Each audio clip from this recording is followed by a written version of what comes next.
Hey, you all, Carpetbagger here. And I am back home. I think I've taken the last, I think it's been 3 days. I think I've taken 3 days off here to recoup and to rest and to plan for my next trip. Um, I have been basically hibernating after coming off the road for 2 months. I got back to my own bed and I basically slept most of the time. Got up in the evenings, maybe watched some movies and television with Jen. But other than that, I have not been doing anything productive, and that drives me crazy. I hate to. Sometimes my head bothers me about not being productive, but trying to get that rest, trying to recuperate myself so that I am ready for this next upcoming trip. So what was this trip that I've been on? It depends on how when you consider this trip to start. If it was March 13th when I left, when it was over a month ago when I got to the most northern point in the contiguous United States, or maybe in some ways I'm just always on a trip. Maybe the road trip never truly ends here on the Carpetbagger channel. But I have returned to the bunker. Used to be kind of a ritual. When I got home, I would clean the bunker, add any souvenirs that I got to the bunker. But that's simply not been the case. Simply not been the case. I have all this stuff here. Some of this stuff has been sitting here in the same spot for over a year. I have, I've upped the amount that I travel, and just haven't had the time to really give the bunker the love it needs. Now, Jen's, of course, been taking care of the upstairs of the house. It's quite good shape. But down here in the bunker, things have been pretty static. This used to be my escape from what was going on in the rest of the world. My sanctum of solitude, if you will. But ever since me and Jen moved in here together, we kind of share the whole house. So maybe the bunker itself has become somewhat of a vestige of a former life. Oh no, looks like Robert followed us home. But the day may come someday where I have a chance to sort my collection here, to do something with my collection, to maybe focus more on my collection, my random collection. No rhyme or reason to it, just things that I like, that I have collected along the way. But just now, it just seems like the time to travel, the time to be out there in the world, absorbing this big, crazy world of ours. And someday we'll return here to give the bunker a little bit more attention.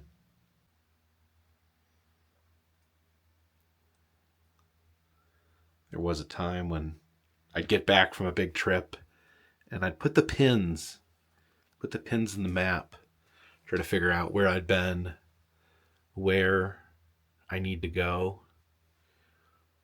Quite frankly, I've not kept up with that, because I've kind of been everywhere now as far as the contiguous US. I've been all over there. I could just put pins in every square inch right here. There are two exceptions, though. Two major exceptions here: Alaska and Hawaii, the two states that I have not been to. So I've just made a horrific revelation. There are tiny little flies or moths eating a taxidermy down here. I'm going to have to do something. Oh my gosh, they're all over. I'm gonna have to go find a solution to this.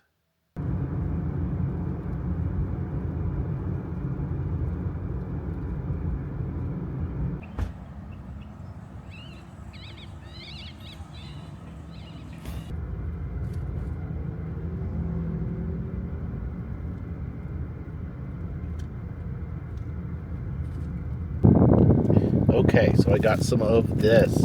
This is I was in the camping section. It's for treating clothing and gear. I read online that this type of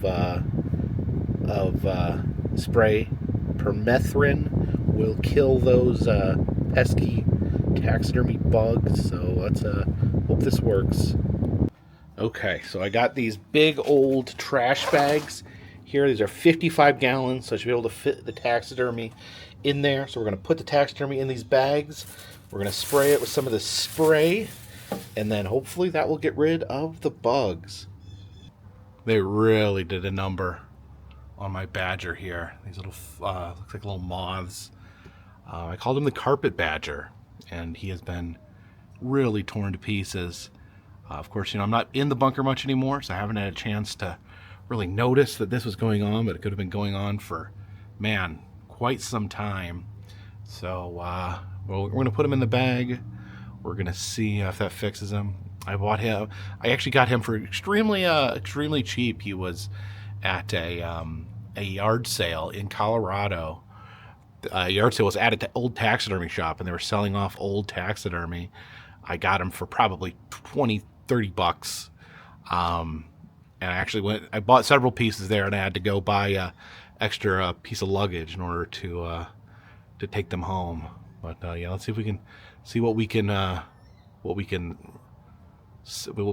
able to save here.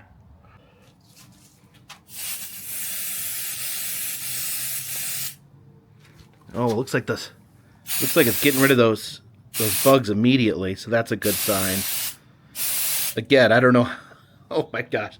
He's probably going to be reduced to a spooky Halloween prop, but we'll save what we can. I don't see a lot on this possum here. I think there was like 1 or 2 moths on him. My squirrel here, my cowboy squirrel, got a few on there. So there's a Nibbles Texas Ranger, and does not look that badly damaged. It looks like pretty good shape, but I do see a few of the moths on him right now, so we're going to put them in the bag too. Now, this is one of the biggest bummers. This is my soft mount coyote, Shelly, and she's pretty torn up. You can see they've tacked her feet there. Looks like they're trying to turn her into a chupacabra, but let's get her in a bag.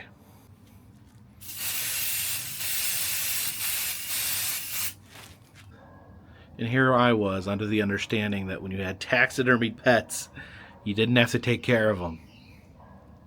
Now, this raccoon also came from the same Colorado taxidermy yard sale that I got the badger at. He's not as bad. This squirrel looks pretty bad, but he kind of looked like this when I got him. This is a animatronic squirrel. I've never been able to get it to work, but it was originally at the Magic Forest in Lake George, New York. And then this was a gift. This is one of my most prized pieces, the Okefenokee Swamp Man. He doesn't look like he got it too bad. Maybe he got a little bit of, he usually wears a hat. He got a little bit of gnawing under the hat, but we're going to treat him too. And finally, we put Buster the Busted Bear in a trash bag. Come on, Buster.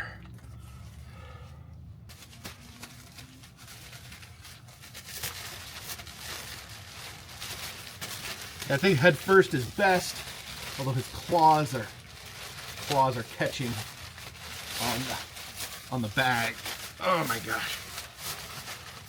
Oh no, is he gonna be too big? Is this bear too big for this bag?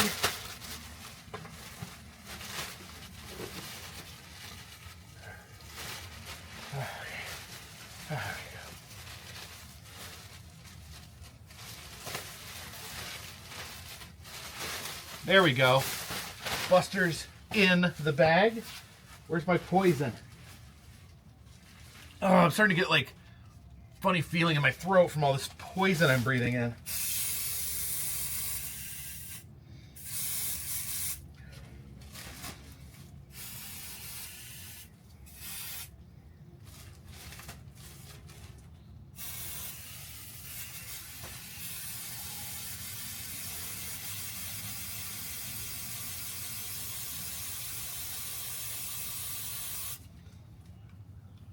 For some reason, I feel like Dexter all of a sudden.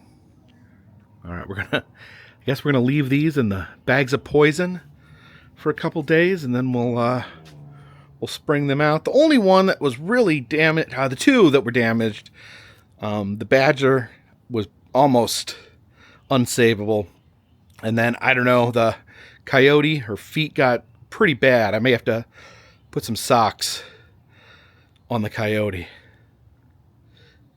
I certainly did not have this on the itinerary today. Was not expecting a taxidermy infection to be concurred in the bunker. So I think I'm going to wash the poison off my hands, and then let's go for a walk. They did say online the best way to get rid of the bugs is actually to freeze all the taxidermy, put it in a freezer. I don't have any sort of freezer that big. I have a little freezer connected to my fridge. I might have been able to stick the badger in there, but besides that, yeah, not enough room for all these carcasses.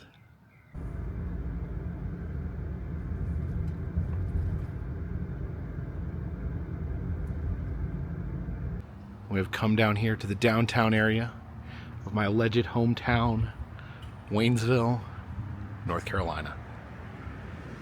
I always find the question quite confusing. People ask me, where are you from? Where am I from? They meet me, oh, hey, where are you from? And I don't really know. I don't really know what they're asking. Are they asking where I live, where I own property? And that would be here in Waynesville, North Carolina. I live here, but am I from here? Guess where I was born? I was born in Milwaukee, Wisconsin. Guess where I grew up? I grew up in Valparaiso, Indiana. Also, a fair amount of my time growing up in Milwaukee, Wisconsin. As a matter of fact, I moved back and forth several times between those two locations. I ended up in the state of North Carolina for reasons that are no longer relevant, and I chose not to leave when those reasons ceased to be relevant. I moved here to Waynesville. Because I got a job here in Waynesville. I got a job doing child protective services in Waynesville. When I left that job, I no longer worked here. My wife at the time, she didn't work here either. She worked in a different town nearby. And then I got divorced. My wife moved on. My ex-wife moved on. She lives elsewhere now. She doesn't live here in Waynesville anymore. But I stayed here for a couple reasons. I didn't want to move all my stuff. If I sold my home, I'd have to get a new home somehow. So I felt, what's the point of selling a house just to buy a new house? And where would I go? Maybe I could go somewhere more convenient to where I work. And I figured this area's fine.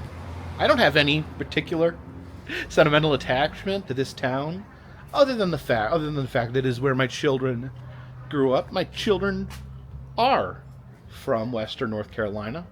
I think if someone asked where they're from, that might be a suitable answer, but not all of us have a clean, tidy answer to that question. I could have moved to Rochester, where Jen is from, but the weather is terrible. It is snowy and cold. I don't care much for the cold these days. And as a matter of fact, Jen was in the process of wanting to move out of Rochester anyway. She wanted to move somewhere warmer. In fact, she was actually looking at moving to this area before me and her ever met. So it kind of worked out. She got to move somewhere warmer somewhere that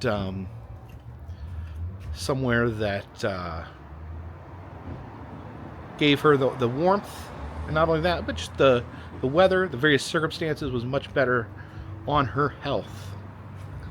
So where am I from? Where am I from? Am I from Valparaiso, Indiana?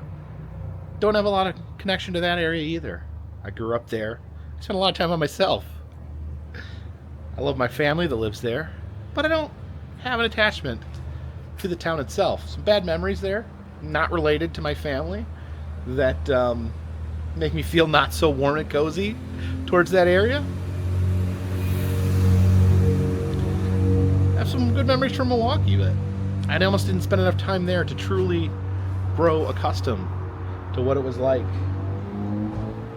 Well, let's face it, no matter where I've lived, no matter where I moved, I was a fish out of water. I don't really fit in with people. I kind of, one of those people that kind of, I don't know, kind of just doesn't fit into groups that well, doesn't really like to identify, you know, with tags or titles. Just kind of like to be me and myself. And so, yeah, why am I here? I ended up here through a variety of circumstances. I chose not to leave because it didn't seem to make sense. Where I'm located here, I can travel almost anywhere in the country. I can get anywhere on the East Coast here. Within 2 days, I can get to anywhere on the East Coast. If I wanted to be in Maine 2 days from now, I could make that happen. Wanted to be in Florida, I could make that happen within a day. Wanted to make it to St. Louis, could probably do that in a day. So I feel like I'm in a good location. I can get down to Florida. If I want to ride some rides on Disney World, I can get up to Washington D.C. within a day if I want to visit the Smithsonian. So for my purposes, my travel purposes, I just felt like it didn't make sense to move. Where would I move to? I don't have any, all I would end up doing was moving to a different house. And it just didn't seem like I needed to. So, am I from Waynesville? I have no idea. And look at this. This restaurant is gone. This was Birchwood Hall. And for a while there was a different restaurant. It seemed every couple months to switch to a different restaurant. But it was Birchwood Hall for years and years. And the strange thing is I'd come out here and walk. I'd come out here and walk in the evening, during the day, late at night. And it never seemed like there was anyone in here. Maybe like 1 or 2 tables occupied at best. The food was decent, if I remember correctly, but it just seemed no one ate here. It just wasn't very busy. And it looks like after all these years, I've finally caught up with them. And I guess it's going to be the Blue Rooster, the Blue Rooster Chop House. Now, there's another Blue Rooster that I do like elsewhere in this county. So, yeah, always looking for good food options, because here in Waynesville, the greatest weakness is there's not a lot of good places to eat whatsoever. And I apologize if I'm rambling a bit. It may just be the bug spray. It may just be the 2 cans of bug spray I inhaled. But as my taxidermy is soaking in poison, let's just talk about where we've been, where we're going here on this channel. I spent quite a bit of time away from home. March 13th was the last time I was here before I returned, and honestly, March 13th, I was only home for 1 day.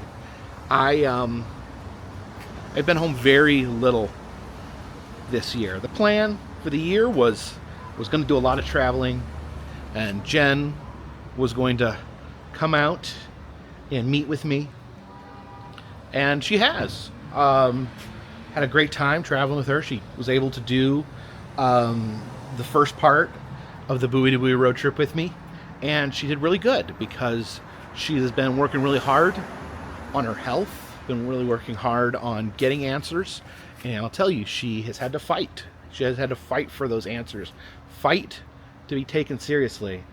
Once she finds someone to take her seriously, she's able to become healthier and healthier. So I'm excited. I'm excited about her traveling, being able to travel with me more and do more road trips with me. This last trip did not have much to do with her health, maybe a little bit. She got in a car accident. Obviously, that doesn't have to do with someone's health. But you know, when she gets shooken up, when she gets very similar to when, again, this is starting to get like, there's starting to be a lot of like freak accidents at the beginning of trips. It's making me really nervous now. When we were flying out, I think we were flying out to California for Christmas, and a man on the plane passed out and fell on top of her and injured her. No, it didn't injure her, it hurt her. She was shaken up, she was sore, her neck was sore, and for someone with an autoimmune disease, things like that, being jostled, being hurt, can just kind of make you feel lousy. So this time, you know, she was literally on her way to get on the plane. She was supposed to see me again earlier in the year when she was supposed to come out to California again when me and Annabelle were out there, but she ended up just not feeling good enough and ended up not coming.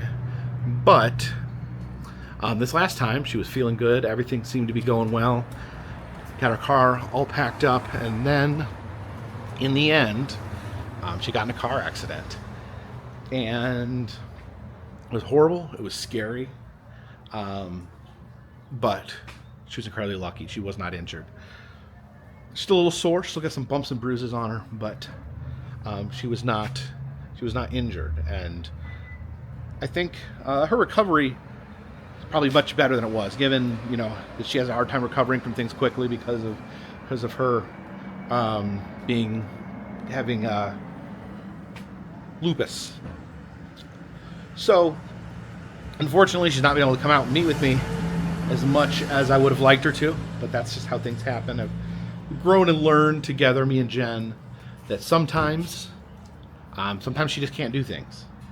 Now, I live my life in a very chaotic manner. Not chaotic, I wouldn't say. Chaotic's not the right word. Intense, maybe. Intense. I never stop going. I never stop moving. I never stop traveling. The past couple days, I finally got a rest. Like I said, I've been traveling almost nonstop since almost the beginning of the year, coming home for brief periods, but almost the entire year I have been traveling. And sometimes I get the question, why do you do this to yourself? Why do you travel so much? You know, the past couple days I've had off, and I felt terrible. I felt good when I was moving, and then I stopped and I tried to rest, and instead of feeling rested, I felt exhausted. I basically spent the last 3 days in bed. I felt crappier when I'm resting than when I'm actually pushing myself. But people ask, why do you do this to yourself? Why do you do this to yourself?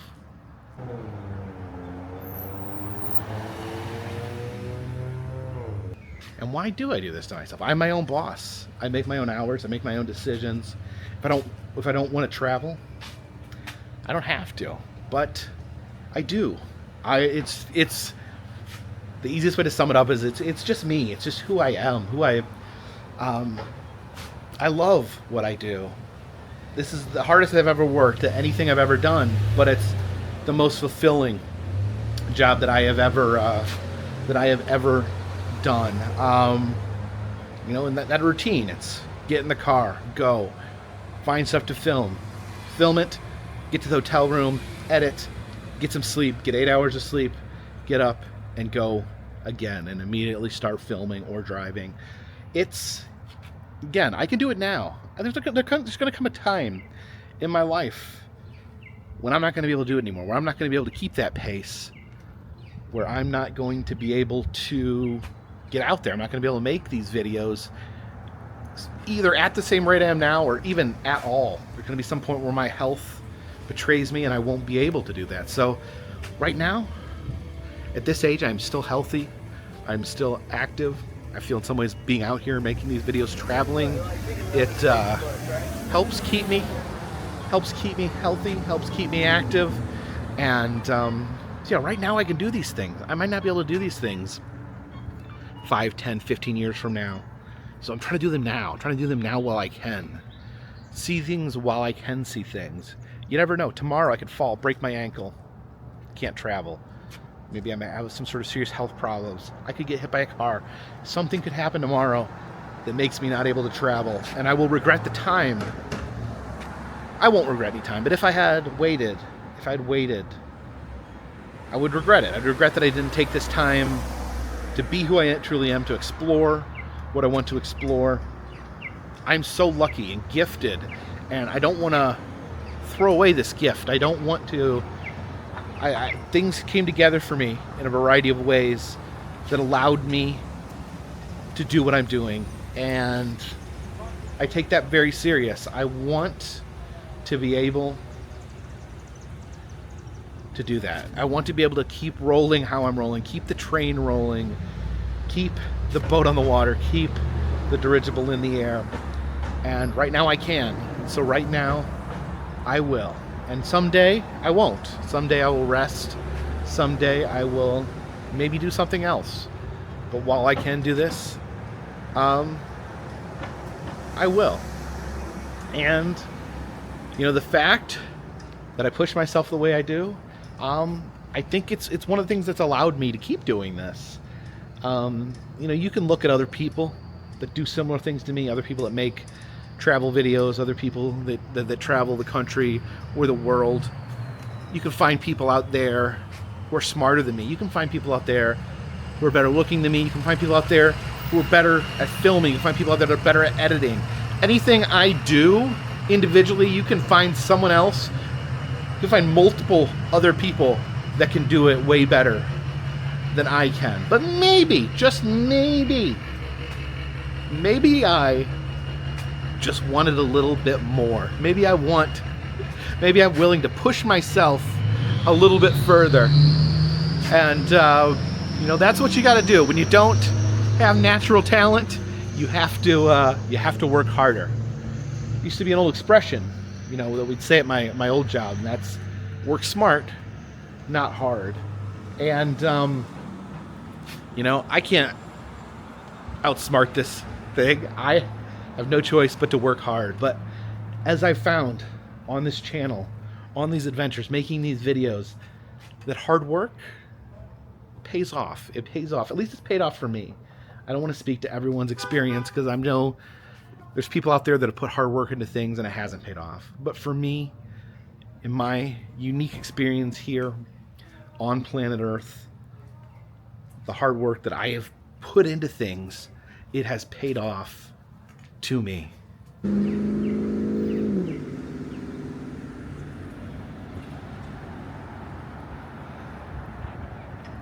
This used to be the dog bakery. A bakery for dogs, not of dogs. Now it's a clothing store. I think, now that I'm thinking about it, I think the dog bakery may have moved elsewhere in town. But there's something I felt like I should talk about in this video. And I'm not really sure how to approach this. I'm not really sure the smart way to talk about this. So I'm just going to do what I know how to do, and that is speak openly and honestly with you guys. I consider myself an open book, for better or for worse. And, some things happened during this trip that really got me, just kind of anxious, wrapped up in my own head. And, that involves Jen getting in her car accident. Now, when me and Jen talked, we were in communication the whole time. It was clear she was not injured.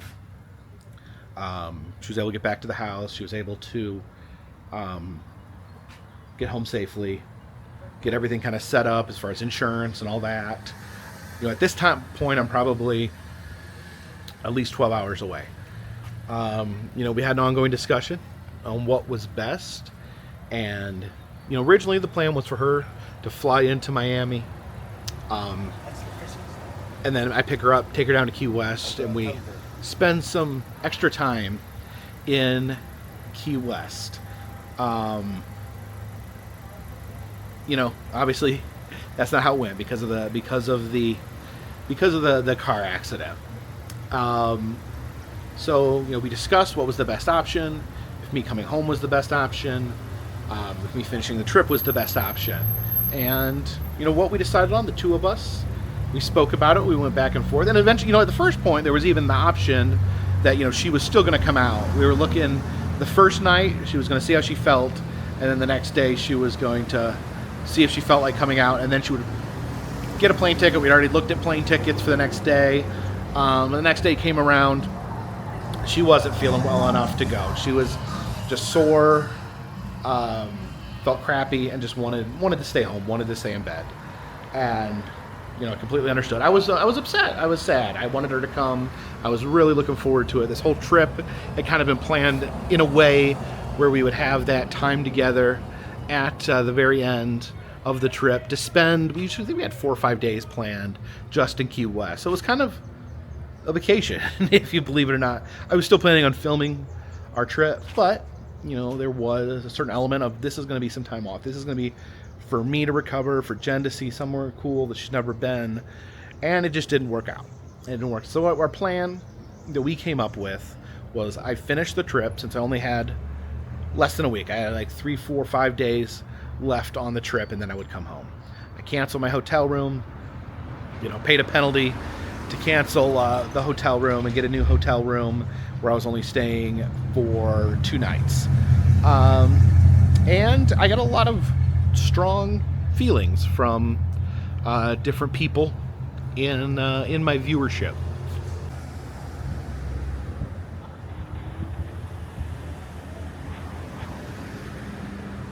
A lot of people expressed a lot of concern about Jen. You know, she put out a video because she knew people were concerned, but fair amount of people were upset with me, angry with me, that I made the decision to finish the trip. And, you know, that was the decision me and Jen made. And honestly, you know, you can feel, absolutely 100% feel like I made the wrong decision.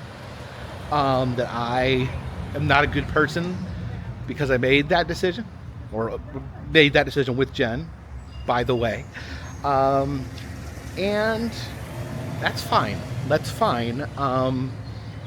Although just the idea of people feeling like they can make decisions in my private life, in my relationship with Jen, that other people feel like they can make a decision there, that's what makes me uncomfortable. And again, you know, I present this information, I make the decision to share my life here. And for that, I feel like, you know, I do have a big responsibility in here on, you know, what I choose to put up here, what I choose to share, and that anything I do share essentially is fair game for people to criticize, to talk about. But I do stand by the thought that the decision essentially was up to 2 people. It was up to me and my partner Jen. And once we together have made that decision, you know, that's the decision I was going to make. I appreciate the immense amount of support I get there. I appreciate the viewers out there and talking back and forth with viewers, sharing with viewers, them sharing with me. But I am not comfortable with people that are not involved in my personal life to make comments about, well, not make comments, make judgments. I mean, I guess you're right. You do have a right to make a judgment, but I don't know. I don't want to hear it. Yeah, I mean, this is. I don't know. I'm having a little hard time spitting out what I'm trying to say here. Obviously, some people feel like they have a right to make comments on my personal life because I put so much of my personal life in to these videos. So let's rewind for a second. When I started making these videos, I didn't even want to be in them. wanted to do narration over the videos. In fact, I had prolonged starting a YouTube channel because I didn't want to be on camera. Not necessarily because I was shy, but because I felt like I was unpresentable. I thought maybe if I could team up with someone, and I could be the idea guy, come up with the ideas, and then someone else could be like a presenter or talk to the camera. It was, Adam the Woo's videos that really made me feel like I could maybe do something by the whole do-it-yourself DIY philosophy. I really bought into that and still stand by it this day. That being said, what I'm trying to say here is I never intended to put any of myself, my personal life, into the videos. And over time, I started sharing a little bit. It seems like you guys enjoyed, when I invited you into my life, into what I was doing. I didn't think anyone would be interested in me or what I'm doing. I thought they want to be interested in all the cool places I go and the cool places I see. And you guys still love the cool places I go and you see, but a lot of you also, for whatever reason, seem to watch the videos for whatever I add to them, be it my personality or however that works. This store here, they take care of their taxidermy. I can learn something from them. So there was a point a few years back where I felt like I had shared too much, that I put too much out there, and that's when I shared with my audience that I was diagnosed as diabetic. And it seemed innocuous at the time, but as things went on, I realized anytime I sat down to eat something, food is a part of this channel, food is a part of traveling, I would get criticized for my choices. And the criticism isn't even consistent. I swear there was some criticism I would get from people that probably did not know what diabetes was. Eating things completely free of sugar and then being told that I shouldn't eat them. So a lot of times I was getting the feeling that people were telling me that I should not eat. So I backed off at that point. I didn't bring up my health. I didn't bring up anything like that. I opened up a little bit more, just because I felt like, years later, with all I was going through in my life, that it would be impossible to just ignore it. And, one of those things was my divorce. I went through my divorce, and things seemed a lot better. A big controversial thing like divorce, it seemed like I would have gotten more negative feedback, but it was almost entirely positive, the feedback that I would get when discussing that. So I continued sharing. I shared my autism diagnosis. That's something I went back and forth on for quite a while, if that was something that I should share. And I made the decision because I thought that me sharing that could be helpful to other people that are also on the spectrum. Maybe people also on the spectrum that were not able to travel, had difficulty going out in public, had social anxiety about going out in public. So I thought maybe I could help people like that, and I got a good response.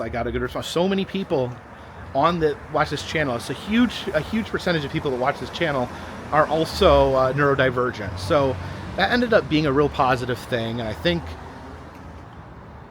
I hate using the word community, but the viewership of this channel, I really felt like I was helping people in some way. And I felt like a lot of people out there were helping me understand. I was diagnosed very late in life. Some people in my audience were diagnosed very early in life and learned a lot more of the skills and learned more about it than I did. So it was a very shared experience that I could share what I was going through, that I could listen to others, and I felt like that was a very much a positive thing that I shared that and other people shared with me.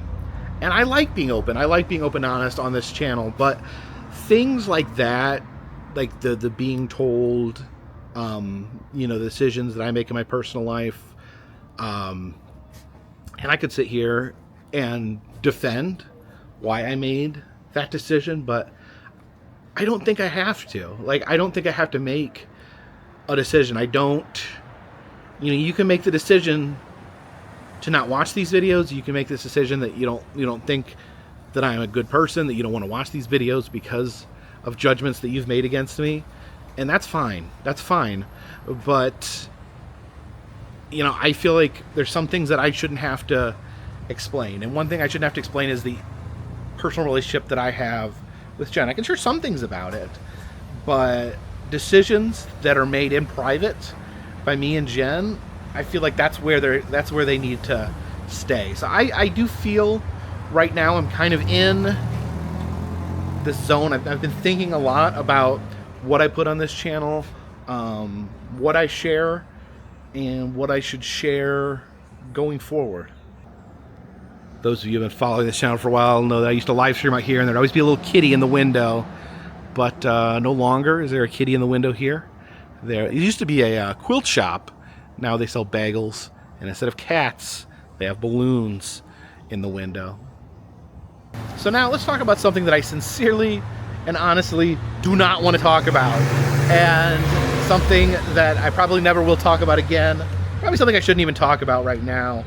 But I feel I'll just put this out there because I've been getting questions about it. People seem to be curious about it. And that is like troll channels. Now this is not the issue that I had.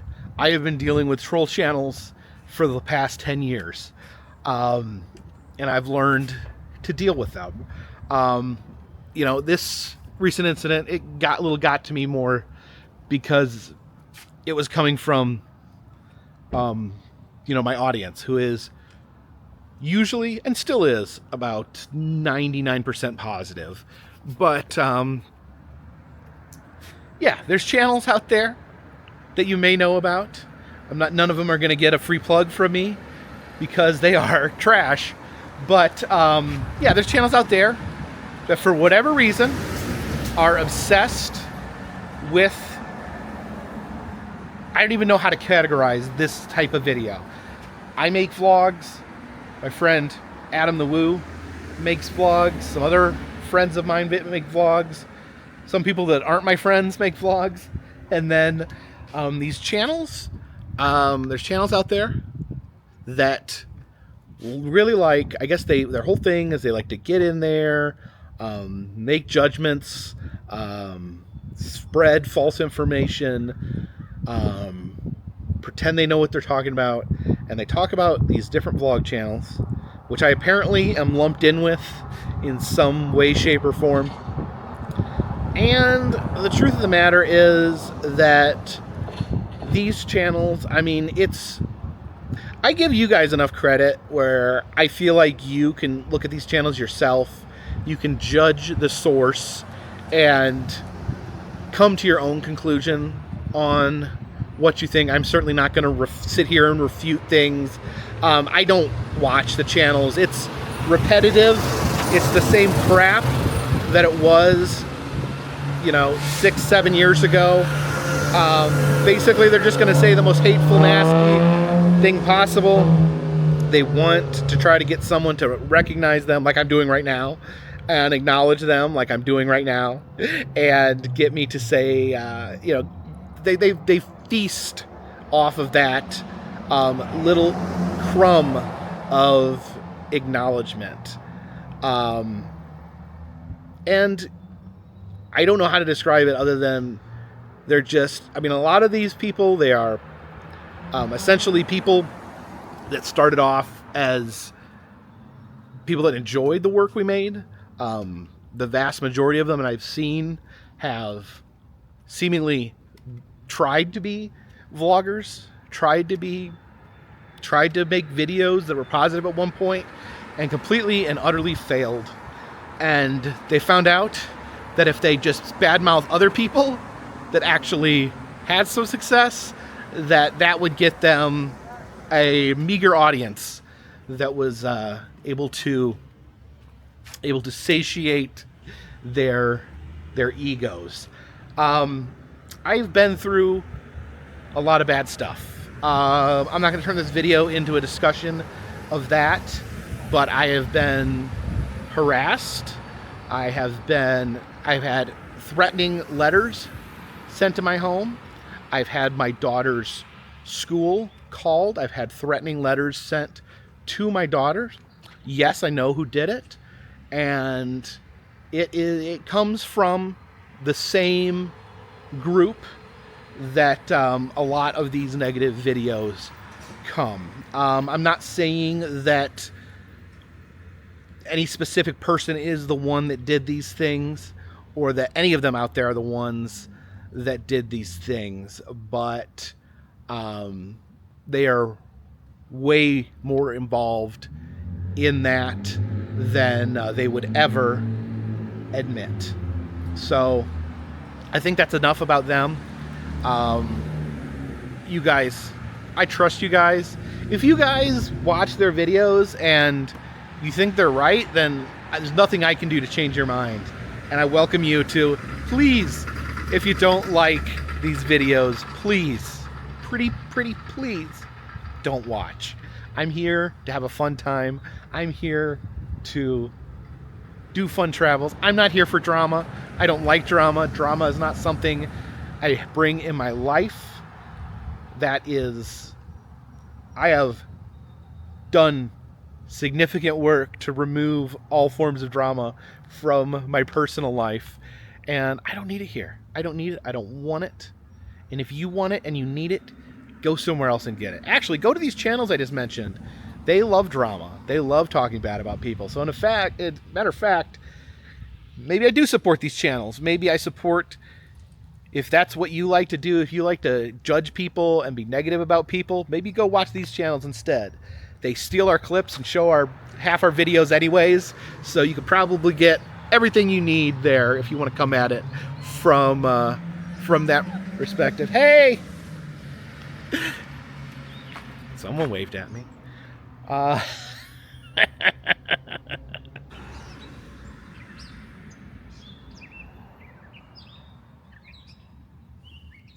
why? Why am I wasting my time talking about this nonsense? I think it got to be a bit much. With Jen getting in her accident, I was incredibly upset.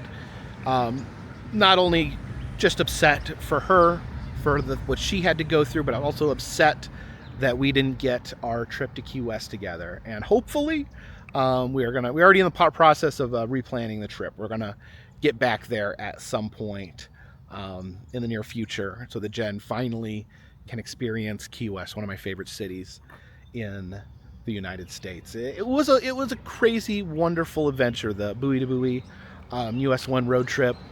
I got so emotional at the end. To me, there's just something about like completing something like that, like completing a trip from one point to the next. I always get very emotional when I reach the end.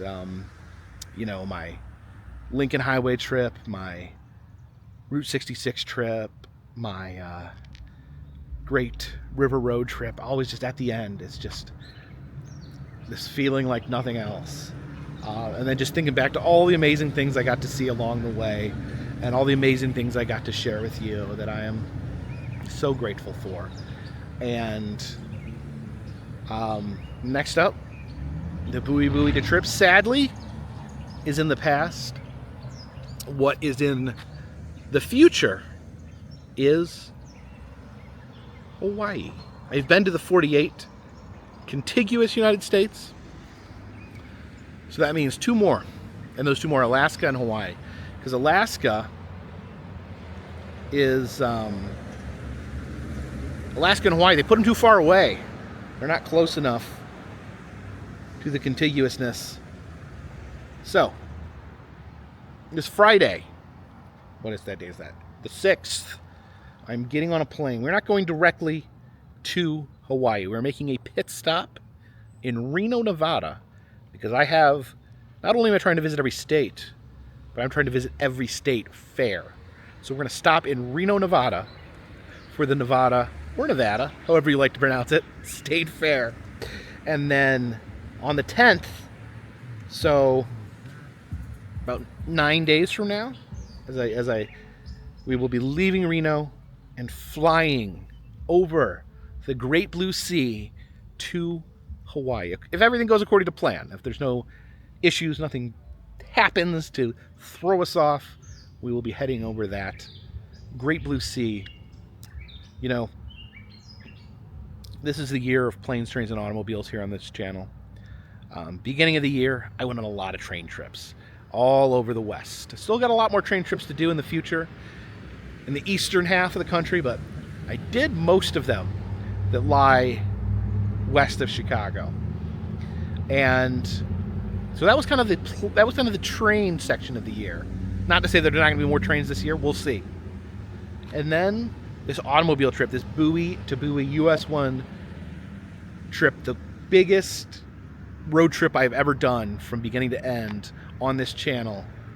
I think there is 38, 39 videos out of that trip alone. That was the longest road trip I've ever been on. That is your automobile portion of the year of planes, trains, and automobiles. But now we're going to fly. The longest flight I've ever been on is going to be headed over the Pacific Ocean, landing in Hawaii. That will be the plane section of the year of planes, trains, and automobiles. And we'll, it's still, after that's over, it still is the year of planes, trains, and automobiles. We'll see what else we can do from that point on.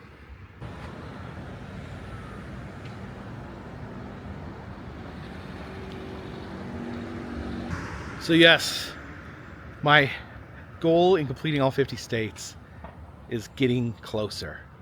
Next year, 2026, is when I plan to visit Alaska, completing the 50 states. But first, for now, Hawaii is on the itinerary. I'm going to be staying on the island, me and Jen together. We'll be traveling to Hawaii, be staying on the island of Oahu. And been looking in. It's crazy. I've known about this trip. This trip's been booked for months. I have not had much of a chance. I've just, in the last couple days, been exploring what there actually is to do in Hawaii. I've been so busy with the buoy to buoy road trip, figuring out what I'm going to do on a day-to-day basis, that I have not had the chance to figure. I have some basic ideas now of what we want to do in Hawaii. But if you guys know, I rely on you guys a lot for coming up with locations, things to visit while I am out and about. And I'd love to know suggestions for Oahu. We've made the decision this time, me and Jen have, that we're just going to do the one island. We could always go back in the future if we want to visit some of the other Hawaiian islands. But Oahu seems to be the most touristy of the islands. I like the touristy stuff, so does Jen.